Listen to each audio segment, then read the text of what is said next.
Olá, pessoal, tudo bem? Voltamos para a nossa aula 2 sobre língua portuguesa, a matéria que vocês mais gostam, que eu tenho certeza, se não, será a matéria que vocês irão gostar mais.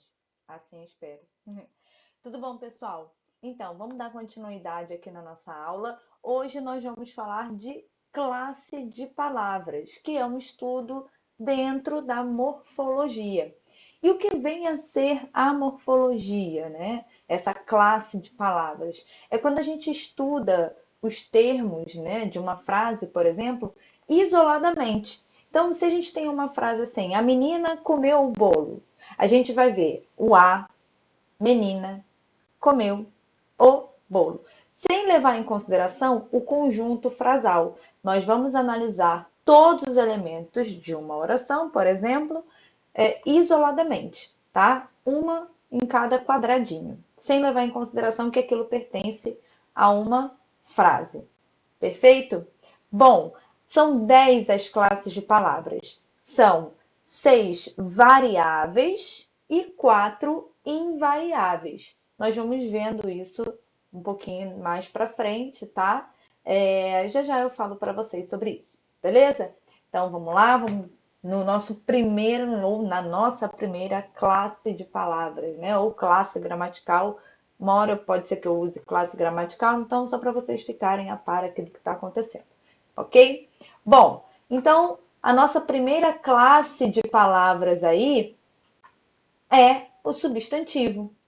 E o que é um substantivo? É uma classe gramatical, né, que tem por objetivo dar nome às coisas, ou nomes às coisas, tá? Então, por exemplo, isso aí é o quê? Uma bandeira, é o nome dessa coisa. E esse outro aí? É um soldado, então é o nome de uma outra coisa. Esse outro é uma árvore. Então, tudo aí vocês percebem, tudo na nossa vida tem um nome. Embora a gente fale, pega aquela coisa de coisar, a gente use o coisa, né, na hora que a gente esquece, mas tudo que você pode imaginar tem um nome. Sejam coisas reais, sejam coisas imaginárias. Tem nome.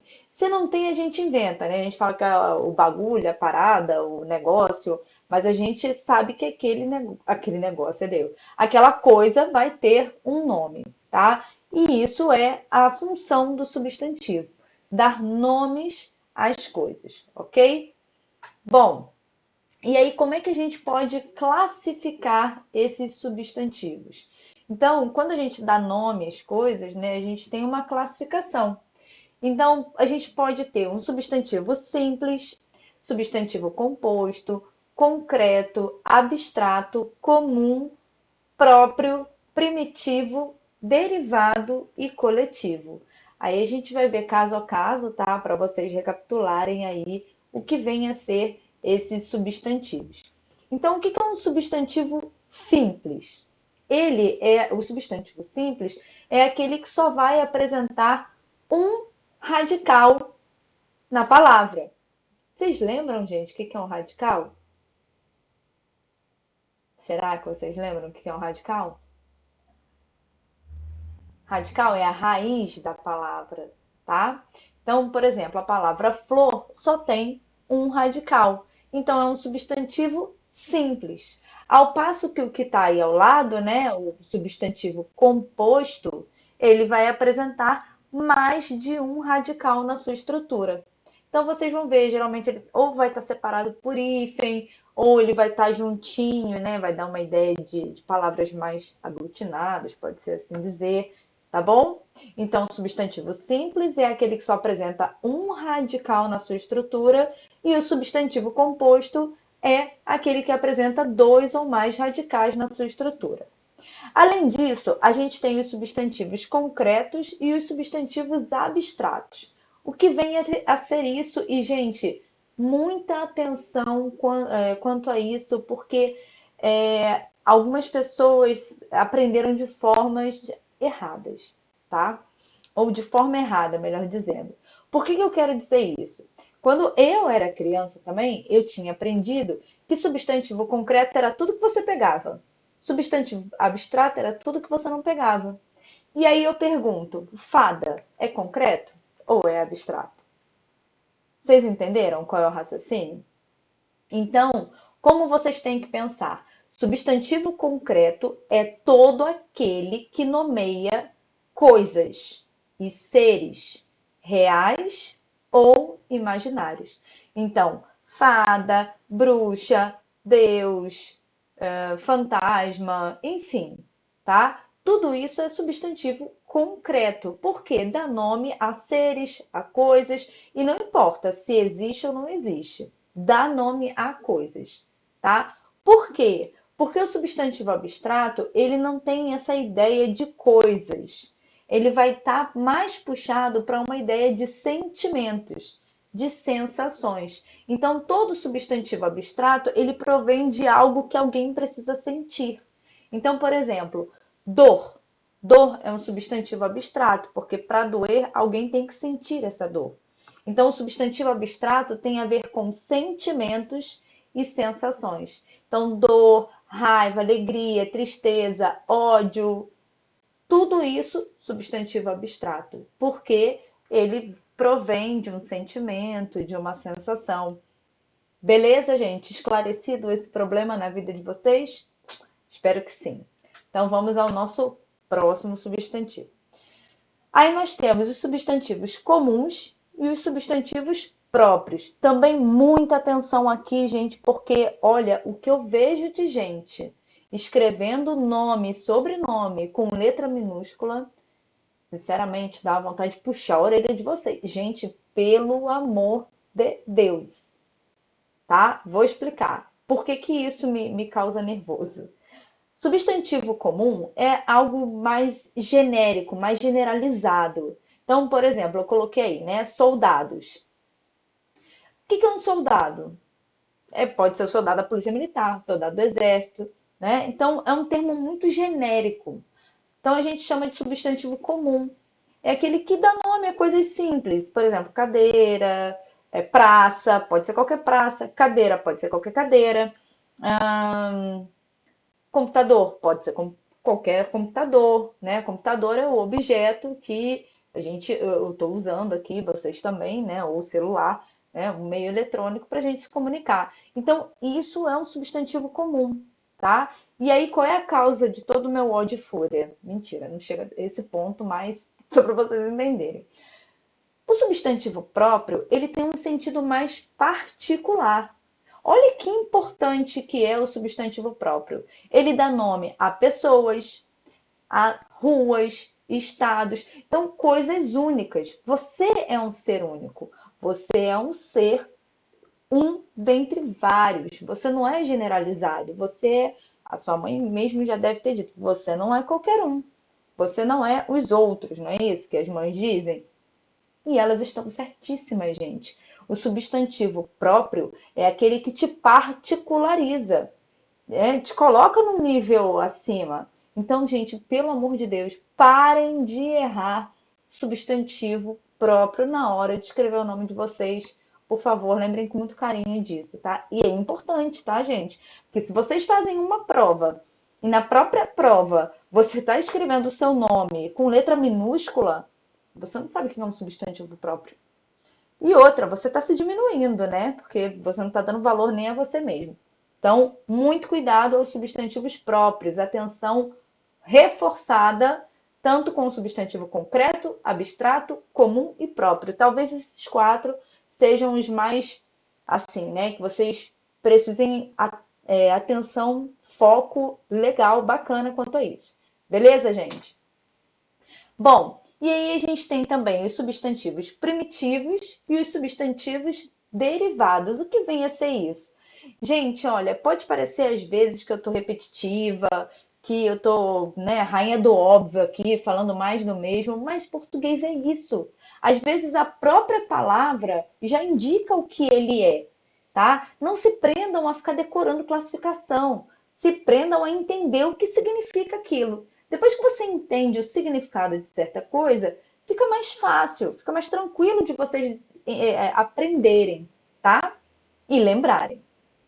Lembrem-se, decorar é igual peça de teatro. Você vai lá, decora, e acabou a peça, esquece. Não sabe mais nada, né? Não pode ser assim, tá? Então vamos lá. O que é um substantivo primitivo? Primitivo vem de primeiro.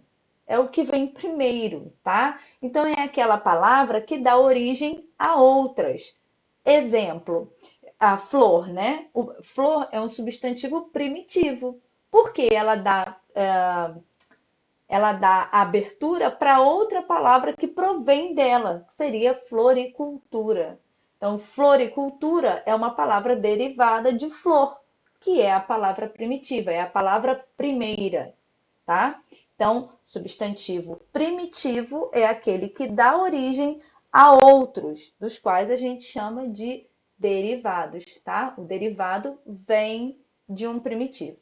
Tranquilo por aqui? Beleza? Espero que sim, hein? E aí a gente tem também os substantivos coletivos, que dá uma ideia de grupo, conjunto, tá? Então, por exemplo, a gente tem aí na imagem um conjunto de ilhas. Aí qual vai ser o nome? Arquipélago. Claro que eu sei que vocês iam falar arquipélago, ó, sensacional. É isso aí, gente. Suave, né? Tá? E agora o coletivo de porcos? Vou deixar essa para vocês procurarem. Eu sei, não vou falar. Dá um Google, né, gente? Não é isso que vocês fazem? Então, ó, manda brasa aí no Google. Vai ficar essa dúvida aí para vocês, tá? Procurem. Substantivo coletivo de porcos. Não vou falar. Bom, então o substantivo coletivo é isso, tá? É quando ele dá uma ideia de conjunto, de grupo, de agrupamento de coisas. Então a gente tem substantivo coletivo de ilhas, que vai ser arquipélago, substantivo coletivo de cachorro, substantivo coletivo de pessoas e por aí vai, tá? Quando a gente tem muita gente junta, aí só vira um substantivo coletivo. Beleza? Tudo bem por aqui? Vamos passar para o próximo? Então vamos lá. Bom, e aí a gente falou, né, dessa classificação do substantivo, vamos falar sobre a flexão. Então, gente, preciso falar para vocês sobre flexão. O que é flexão? É quando sofre alguma alteração. Lembra que eu falei para vocês que as classes gramaticais... Tá esquisito o meu negócio aí, né? Mas tudo bem, calma, que tudo vai dar certo. Lembra que eu falei para vocês lá no início que as classes gramaticais são divididas em em 10, 6 variáveis e 4 invariáveis. Então, as 6 variáveis são as que variam, ou seja, são as que sofrem flexão. Nem todas vão sofrer todas essas flexões, tá? Mas as flexões possíveis delas serem sofridas é de gênero, de número e de grau. Não necessariamente de todas, tá? Nem todas sofrem flexão de grau, por exemplo, tá? Mas quando ela se flexiona, ela recebe uma flexão de gênero e uma flexão de número. Beleza? Então vamos lá. Quando a gente fala de flexão dos substantivos, ou seja, o modo como o substantivo pode se comportar, ele vai variar, ele vai sofrer uma flexão, a gente tem três tipos: gênero, que vocês sabem, né? Masculino e feminino dentro da língua portuguesa, número e grau. Vamos ver caso a caso, beleza? Então vamos lá. O que seria uma flexão de gênero, né? Que eu falei para vocês, masculino e feminino. Só que olha o BO aqui. A gente tem uma flexão de gênero entre biformes e uniformes.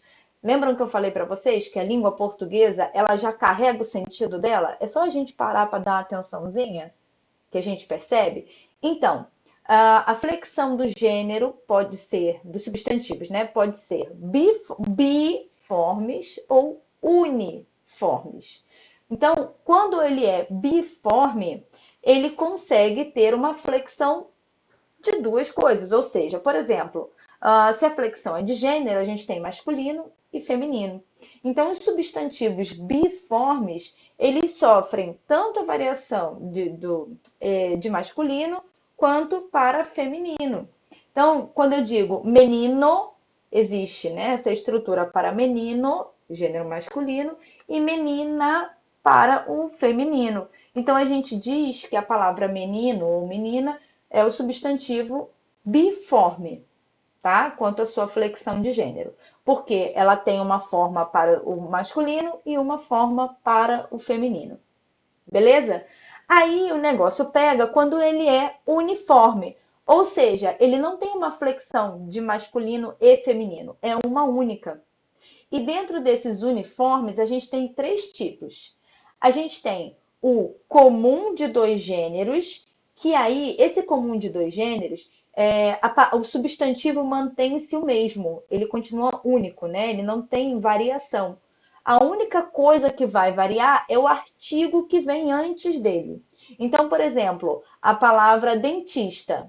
Não existe dentista e dentisto, mas existe o dentista e a dentista. O que se flexionou foi o artigo que veio antes e não propriamente o substantivo. Então, o comum de dois gêneros é quando ele recebe um artigo antes e o que é alterado é o artigo e não o substantivo. Beleza até aqui, gente? Tudo bem? Bom, temos também os epicenos, que são usados mais para animais e plantas. Então, por exemplo, existem animais que não têm, né, essa variação, por exemplo, cachorro, cadela, cachorro, cachorra, gato, gata, não tem. Então, a gente usa o epiceno com a palavra macho e fêmea. Então, jacaré, macho, jacaré, fêmea. Pomba, macho, pomba, fêmea. E por aí vai. São esses os epicenos, tá? E o outro que nós temos são os sobrecomuns. Lembra que o comum de dois gêneros tem uma variaçãozinha no artigo? Então, no comum, nos sobrecomuns, nem isso. Então, por exemplo, a palavra criança. Criança é uma palavra que não varia, é um substantivo que não sofre alteração, né? Nem para crianço, não existe, né? Criança é uma forma única, né? Ele é uniforme. E nem o artigo que vem antes dele. É a criança, tanto para menino quanto para menina. Então, nós o chamamos de sobrecomuns. Beleza?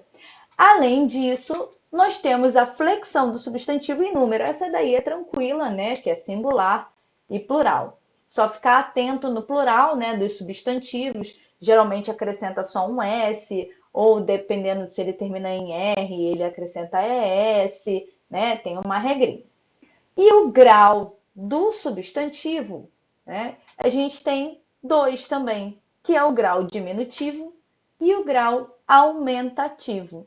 E aí, dentro desse grau diminutivo e aumentativo, a gente tem o que a gente chama de analítico e sintético. O que é isso? É a forma como esse substantivo vai se comportar no diminutivo ou no aumentativo. Então, por exemplo, eu poderia dizer assim: homenzarrão. O que é um homenzarrão? É um homem grande, né? Então, esse substantivo homem, ele pode sofrer uma alteração no analítico ou no sintético. Eu estou falando grau aumentativo. Homenzarrão é um homem grande, estou aumentando, certo? Ou eu poderia falar homenzinho, que seria o grau diminutivo. Mas o que eu quero que vocês entendam sobre o que vem a ser analítico ou sintético, pense da seguinte forma: analítico vem de análise. E a análise demora, você fica analisando, né? Isso. Sintético, ele sintetiza, ele é simples. Então, o menzarrão, ele está no aumentativo, no grau sintético, está sintetizando. Agora, quando eu digo homem grande, né, a gente tem o substantivo no grau analítico, que está analisando. Então, ele vai ser maior, vai ser um pouquinho mais comprido. Beleza, gente? Espero tê-los ajudado até aqui. Nossa próxima aula continuaremos com a classe de palavras, então até lá. Beijo, até a próxima, gente. Tchau, tchau.